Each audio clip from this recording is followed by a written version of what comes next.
Hello everyone. Welcome back to my channel. I hope everyone is having a nice day before we begin the video. Please subscribe and give the video a thumbs up. In addition to Jason being a thorn in Drew's side, General Hospital spoilers for Monday, June 16, 2025, will also focus on Lulu offering an apology while Gio is troubled by what he overhears. The judge awarded full physical and legal custody of Wiley, Viron Weaver, and Amelia, Sequoia, and Serenity Mako to Michael Rory Gibson. In the wake of the devastating judgment, Willow, Kathleen McMullen, fell apart. And apparently, Drew, Cameron Matheson, is feeling guilty. It's difficult to figure out whether he's being sincere. However, he is enlisting Jason's help to fix the situation. He's even contemplating leaving Willow if it'll help. Even though Jason and Drew are brothers, they are not bros. They despise each other. They may need divine intervention to get them on the same page. At least at the beginning of next week, it doesn't look good. Teasers suggest that Jason is a thorn in Drew's side. Meanwhile, on Friday, Lulu, Alexa Heavens, refused to apologize to Brooke Lynn, Amanda Seton. On Monday, she must change her mind because Lulu is suddenly offering an apology. Is her mea culpa for Brooke Lynn's benefit, or does she take it to the person who she feels needs it the most? Giovanni Massa. Speaking of which, Gio is troubled by what he overhears. He had already overheard the truth about his parentage. What now? This could involve Chase, Josh Swickard, and Dante, Dominic Zamprogna, whose conversations have been tension-filled. For that matter, so have Brooke Lynn and Lulu's. In other Port Charles news, Tracy, Jane Elliott, meets with Martin Michael E. Knight. This could be about the Drew problem. She's afraid that he'll up and take Scout, Cosette Abinsanti, to Washington, D.C. She tried to get Alexis, Nancy Legrand, on her side, but that didn't work. Maybe she turns to Martin for help in this matter. And finally, Carly, Laura Wright, shows her appreciation to Brennan, Chris McKenna. In the next week on Preview, Carly tells Brennan, "I should have done this a long time ago." What does she tell Brennan? How will she show her appreciation? Yeah, Brennan better not let Carly find out about recruiting Joss, Eden McCoy, for the WSB. Tensions are exploding in Port Charles as the long-awaited confrontation between Jason Morgan and Drew Kane reaches a boiling point. What started as a brotherly reunion has spiraled into a battle of loyalty, secrets, and trust that could either reunite the fractured family or rip them further apart. The June 16 episode of General Hospital promises to be an emotionally charged and explosive hour that could redefine the dynamic between these two iconic characters forever. With both men haunted by their pasts and driven by vastly different motivations, fans are left wondering, can Jason and Drew come together to protect their family, or are they destined to become bitter enemies on opposing sides of a dangerous war? Jason's return has sent shockwaves through every corner of Port Charles, but nowhere has the impact been more personal than in his fractured relationship with Drew. Once thought dead, Jason's reappearance is more than just a miracle. It's a complication. The man Drew became in Jason's absence is very different from the brother Jason once knew.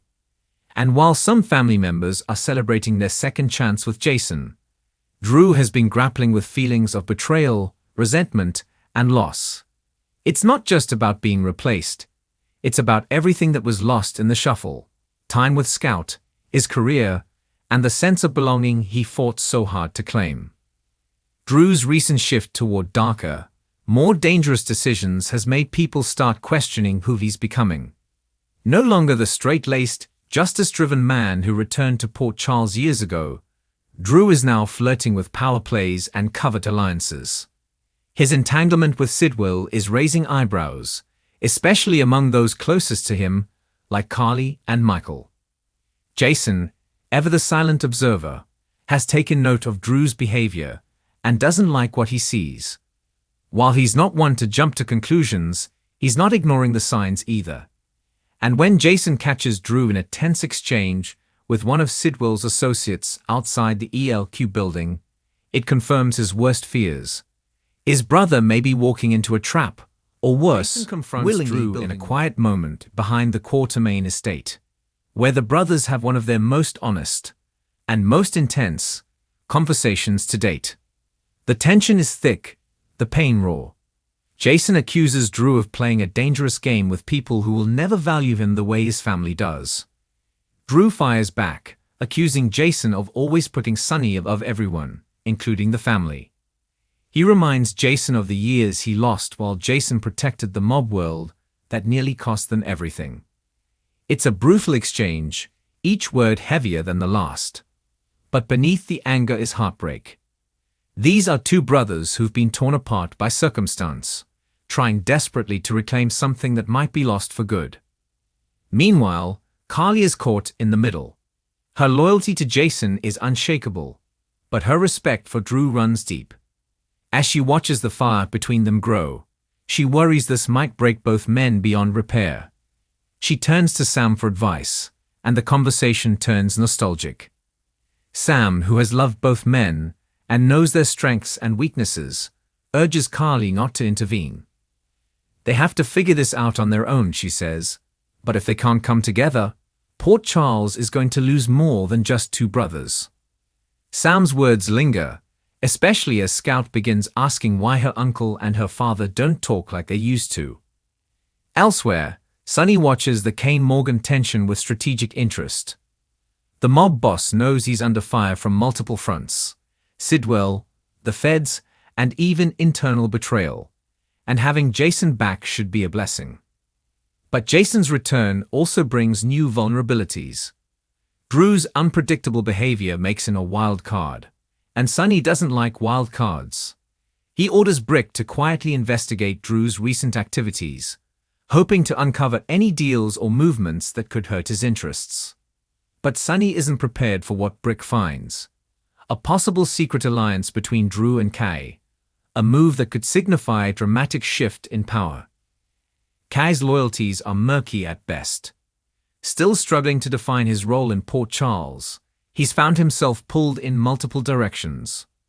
Jason wants to believe the young man is still reachable, still good at heart. Drew, on the other hand, sees Kay as a tool, a means to an end. Their competing interests in Kay are beginning to collide, and the young man is feeling the pressure. In a pivotal scene, Kay confronts Jason and asks him what he's really fighting for. Jason's answer is simple: family. But Kay isn't sure he believes him, not after everything he's seen Jason do for Sonny. Back at the hospital, Elizabeth checks in with Michael, who's clearly distracted. His focus is split between Willow's continued healing and the growing tension between Jason and Drew. Michael confesses he's torn. He admires Drew for stepping in during Jason's absence, but he's always idolized Jason's loyalty. Now, seeing the two men he looks up to at odds, he feels powerless.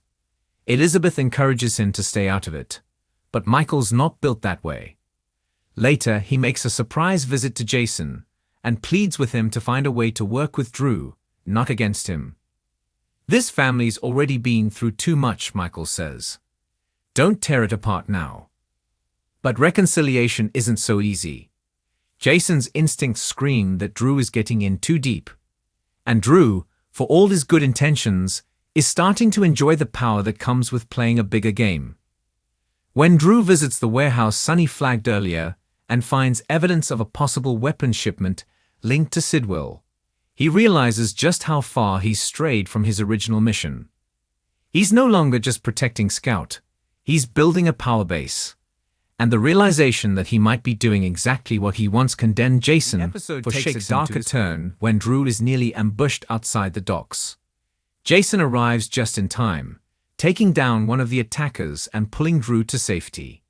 The two men exchange a look, one filled with unspoken gratitude, shock, and confusion. Jason demands to know who Drew's been dealing with. Drew hesitates. "I thought I could handle it," he says. "I thought I could be you." Jason doesn't answer right away, but his silence speaks volumes. Later, Jason visits Carly and admits something he rarely does. He's scared. Not of Sidwell, not of the threats, but of losing his brother for good. Elsewhere in town, other characters begin to sense the rift. Sam confides in Dante, unsure what to hope for. "I want them to find peace," she says. But if they can't even trust each other, how do they expect to fight what's coming? Dante, ever the realist, warns that Port Charles is entering another war, and the Kane-Morgan divide could be the crack the enemy exploits. As a show of good faith, Dante reaches out to Drew and offers intel on Sidwell's latest business deal. It's a risk, but one that might finally convince Drew that he's not as alone as he thinks. The emotional weight of the storyline continues to build when Scout overhears her name during a tense phone call and asks her father if he and Uncle Jason are mad at each other. Drew, visibly shaken, kneels beside her and says, "Sometimes grown-ups make mistakes, but we always try to fix them." The moment softens him. That night, he goes to the safe house and leaves a file on Jason's desk. Everything he has on Sidwell, unfiltered. A gesture of trust. When Jason finds the file, there's a note attached. For Scout, for family. D. The final scenes of the episode are silent, emotional, and powerful. Jason standing on the rooftop of the Corinthos warehouse, watching the skyline with the file in hand. Drew walking Scout to her room, the weight of his choices visible in every step. Sonny looking out his office window, pouring a drink with a worried look on his face. Sam staring at her phone, a message to both men drafted but unsent. And Carly sitting in the Quartermain kitchen, whispering, "Please, not again." June 16 is more than just another day in Port Charles. It's a reckoning. A day where brothers must decide whether they will rise above their past or let it destroy their future. With secrets, alliances, and danger mounting on all sides, the question remains, will Jason and Drew team up to protect the people they love, or will their unresolved history tear them apart when they need each other the most? One thing's for sure, the fate of their family, and perhaps the entire town, hangs in the balance. Thanks for watching this video, and please subscribe our YouTube channel for more update news.